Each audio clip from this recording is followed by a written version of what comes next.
Global share markets have seen a strong day of trading for the first day of this week. US, European and Asian share markets were all higher after the news out of China over the weekend of a raft of economic data. While inflationary measures are starting to mount for the Chinese economy, the People's Bank of China have decided not to increase interest rates. Other moves have been taken, including an increase in the capital requirement ratio for their banks. This is the third increase in this ratio over the past month. However, the fact that interest rates weren't increased was seen to be a strong positive for global shares, and this is the reason why we have seen increases earlier this week.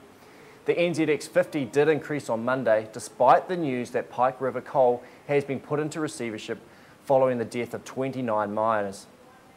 The news out of China, as well as strong equity markets, has really stoked demand for commodity currencies such as the Australian and New Zealand dollars. Further demand being driven out of China should be good for commodities, and of course New Zealand is a key commodity producer. On Tuesday morning, the New Zealand dollar has been spiked up by about 1 cent against the US dollar and is now trading at 75.70 against the US on Tuesday morning. We're also trading at 47.60 against the Great British Pound. Generally, all commodities have increased on the first day of trading in global markets over the past 24 hours. Oil is once again up close to $90 per barrel, and copper is trading at its 31-month high over the past 24 hours. Continuing demand out of China should continue to drive the New Zealand dollar for the time being. Our outlook for international meat prices continues to look very strong. Over the past couple of weeks, we have seen increases for beef prices, and we are also seeing a very strong demand outlook for international lamb prices.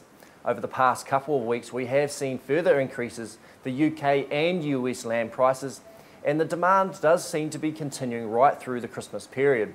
However, schedule prices back here in New Zealand have dropped over the past week.